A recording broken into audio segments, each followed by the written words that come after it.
એન્ક્લેવના 7મા માળે આગ લાગી છે। 3 માળ આગની ઝપેટમાં પણ આવી ગયા છે। ત્યારે હવે ફાયરની ટીમ છે તે ઘટના સ્થળે પહોંચી ગઈ છે અને આગ પર કાબુ મેળવવાના તમામ પ્રયાસો થઈ રહ્યા છે। જો કે હાલ કોઈ જાનહાનિના સમાચાર નથી મળ્યા। આગની ઘટના સુરતના વેસુ વિસ્તારમાં જ્યાં હેપી એન્ક્લેવ જે લક્ઝ્યુરિયસ ફ્લેટ છે ત્યાં આગ લાગી હોવાની આ ઘટના બની છે। હાલ તો फायरनी टीम है ते घटना स्थले पहुंची गई है और आग ने काबू में लेवाना तमाम प्रयत्नों है ते करवामां आवी रह्या छे। एक्सक्लूसिव दृश्यो न्यूज 18 गुजराती नी टीवी स्क्रीन पर आप जोई रह्या छो। आ फ्लेट में भीषण आग लगी है। लगभग 7मा माळे आग लगी और 3 जेटला माळने आगनी चपेट में लई लीधा छे। अत्यारे जे आग है ते बेकाबू बनी है तेने काबू में करवाना तमाम प्रयत्नों करवामां आवी रह्या छे। फायरनी टीम है ते पण घटना स्थले पहुंची गई है। पाणीनो मारो चलावी आग ने काबू में लेवाना तमाम प्रयत्नों करवामां आवी रह्या छे। વધુ જાણકારી સાથે અમારા સંવાદદાતા કીર્તેશ ઘટના સ્થળથી પહોંચી ગયા છે। તેમની પાસેથી વધુ માહિતી મેળવીશું। અત્યારે કેવી સ્થિતિ જાણવાનો પ્રયત્ન કરીશું। કીર્તેશ, આગની ઘટના બની છે, અત્યારે આપ ત્યાં જ ઉપસ્થિત છો, કેવી સ્થિતિ આપ જોઈ રહ્યા છો અત્યારે?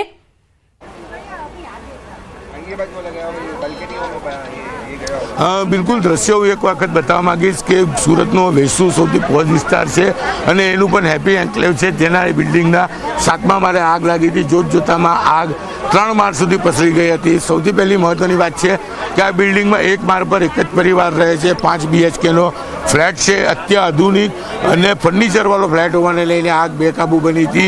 जोत जोतामां आगे विकराल स्वरूप लीधुं हतुं, जेने लईने भयनो माहौल फैलायो तो हूँ नीचेना दृश्य बतावा मांगीश कि तमाम लोग नीचे पहुंची गया है। कारण के सवारनो समय है, अहींया जीम है कि स्विमिंग पूल में लोग स्विमिंग करवा आवता होय छे। एटले के मोटी जानहानी टळी थी। मोटा भागना लोग नीचे हता पण आग लागतानी साथे थोड़ाक समय माटे डरनो माहौल हतो। आगनी ज्वाळाओ देखाई रही थी। फायर विभाग ने घटनानी जाण थता तात्कालिक घटना स्थळे दौड़ी गई थी। पोलीस दौड़ी गई, लोगों ने आगथी दूर रखवानो प्रयास कर्यो हतो અને ફાયર વિભાગ દ્વારા બિલ્ડિંગની ચારે તરફથી અલગ અલગ દિશામાંથી પાણીનો મારો કરી અત્યારે આગ પર કાબુ મેળવવાનો પ્રયાસ કરવામાં આવી રહ્યો છે। દ્રશ્ય જોઈ શકાય છે।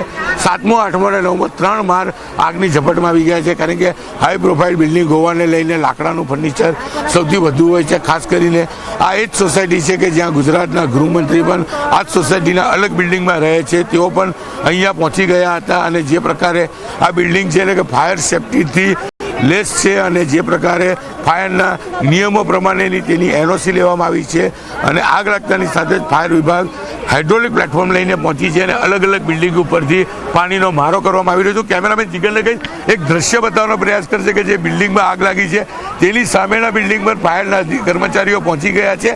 એટલે કે બિલ્ડિંગની બંને બાજુથી તો પાણી મારે છે પણ સામેના બિલ્ડિંગમાંથી પણ પાણીનો મારો કરવામાં આવી રહ્યો છે। આગ ઝડપથી કાબૂમાં આવે। ચોક્કસ જાનહાનિ નથી પણ આગને લઈને મોટા નુકસાનની ભીતિ સેવાઈ રહી છે। ખાસ કરીને જે પ્રકારે આ હાઈ પ્રોફાઇલ સોસાયટી છે, હાઈ પ્રોફાઇલ બિલ્ડિંગ છે એટલે કે કરોડો રૂપિયાના નુકસાનની ભીતિ સેવાઈ રહી છે અને કહી શકાય એક સાથે 3 જેટલા માળ પર આગ પસરી ગઈ હતી। જોકે 80% જેટલી આગ પર ફાયર વિભાગે કાબુ મેળવી લીધો છે। કીર્તેશ, આપ પણ ઘટના સ્થળે ઉપસ્થિત છો અને ત્યાંના જે રહીશો છે તે પણ જોવા મળી રહ્યા છે। શું કારણ સામે આવ્યું છે કે આગ લાગવા પાછળનું કારણ શું રહ્યું છે?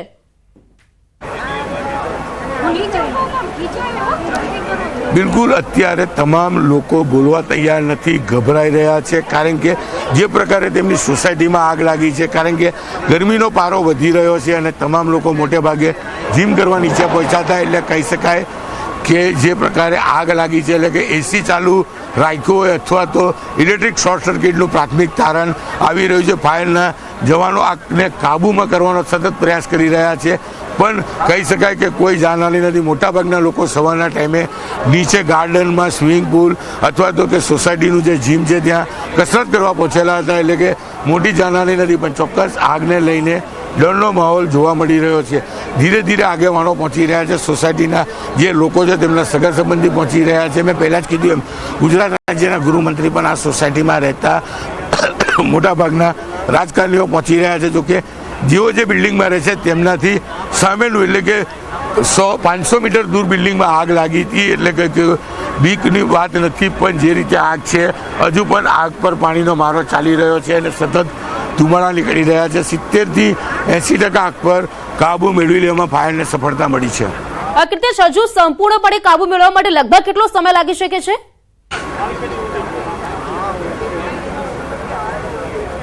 બિલકુલ આગને હજુ કાબૂમાં આવતા એટલે કે આગ કાબૂમાં આવી ગઈ છે, પણ કુલિંગની પ્રક્રિયા બાદ કેટલું નુકસાન છે તે જોતાં હજુ પણ ફાયરને 2 થી 2.5 કલાક પાણીનો મારો કરવો પડશે. પણ સૌથી મહત્ત્વની વાત છે કે આગ પર કાબૂ મેળવી લેવામાં આવ્યો છે. 3 માળ પર આગ પસરી ગઈ હતી, હાલ આગ કંટ્રોલમાં આવી ગઈ છે. ચારે દિશામાંથી પાણીનો મારો કરી ફાયર આગ પર કાબૂ મેળવી રહી છે.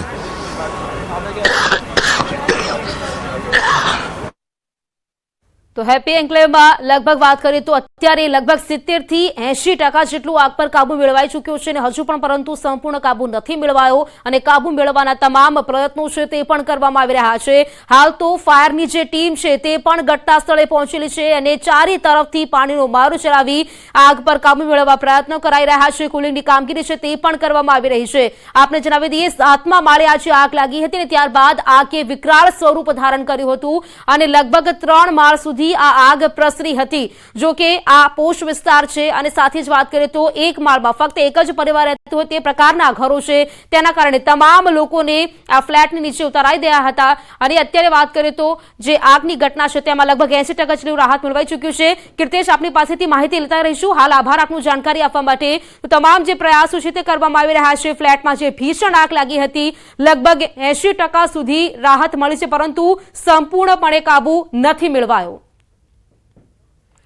તો સુરતના વેસુ વિસ્તારની આ ઘટના હતી, જે આગની ઘટના હતી. 3 માળ આગની ચપેટમાં આવી ગયા હતા. 7મા માળે આગ લાગી હતી અને જોતજોતામાં આગે વિકરાળ સ્વરૂપ ધારણ કર્યું. લગભગ 3 ફ્લેટ સુધી 3 માળ સુધી આ જે આગ છે તે પ્રસરી હતી અને ત્યારબાદ ફાયરની ટીમ છે તે પણ પહોંચી ગઈ હતી. સતત પાણીનો મારો ચલાવવામાં આવ્યો અને અંતે અત્યારે વાત કરીએ તો 70 થી 80% જેટલી આગ કાબૂમાં આવી ચૂકી છે, પરંતુ સંપૂર્ણપણે કાબૂમાં નથી આવી. જો કે આ ફ્લેટમાં રહેતા જે રહીશો છે તેમને પણ બહાર કાઢવામાં, તમામ લોકો સુરક્ષિત રીતે નીચે મોકલવામાં આવ્યા છે ને અત્યારે તમામ લોકોની હાલત સ્થિર છે. કોઈ પણ જાનહાનિના સમાચાર નથી આવ્યા. સુરતના વેસુ વિસ્તારની આ ઘટના છે.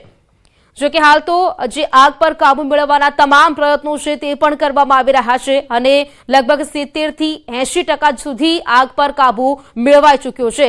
સંપૂર્ણપણે કાબુ નથી મેળવાયો અને તેની પણ અત્યારે જે કાર્યવાહી છે, કામગીરી છે તે ચાલી રહી છે અને અત્યારે આગ પર કાબુ મેળવવાના તમામ પ્રયત્નો ફાયરની જે ટીમ છે તે તેમના દ્વારા કરવામાં આવી રહી છે.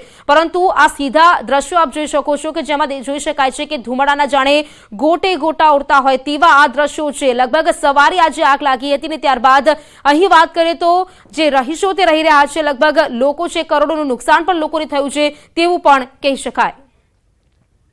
આગ ક્યારે પણ લાગે છે ને પછી એને પવનની જો દિશા મળતી હોય ને તો એ ચોક્કસપણે ઝડપથી આગ પકડાતી હોય છે અને આ ચારે બાજુ ખુલ્લું બિલ્ડિંગ હોવાના કારણે આગ ઝડપથી પ્રસરી રહી છે, પણ એટલી જ ઝડપથી કાબૂમાં લીધી છે એ આપણા માટે સુકૂનની વાત છે. અને મને એવું લાગે છે કે અત્યારે આગ તો ચોક્કસ કાબૂમાં આવી ગઈ છે, કોઈ જાનહાનિ નથી, તે એ ખૂબ આપણા માટે સુકૂનની વાત છે. હજી વધારે ક્યાંય આગળ આગ પ્રસરે નહીં તે માટેના સઘન પ્રયાસો અત્યારે ચાલુ છે. સડનલી મને લાગે શોર્ટ સર્કિટથી આગ લાગી હતી 8મા માળે અને પછી બધા જેમ આગ લાગી તો બધા નીચે ઉતરી ગયા અને અમારા કોમ્પ્લેક્સમાં હર્ષભાઈ સંઘવી સાહેબ બી આપણા હોમ મિનિસ્ટર બી રહે છે. તાબડતોડ એને ફાયર બ્રિગેડને બધાને બોલાવીને અને ઇમિડિયેટ એક્શન લીધું છે અને બધાને સેફલી નીચે ઉતારી લીધું છે અને લગભગ જે 8મા 9મા માળા પર પ્રસરી છે હવાના પ્રેશરથી, તો એમાં અંદર ફર્નિચરનું નુકસાન થયું છે. બાકી કોઈ વ્યક્તિને કોઈને નુકસાન નથી થયું, બધા સુરક્ષિત નીચે ઉતરી ગયા છે.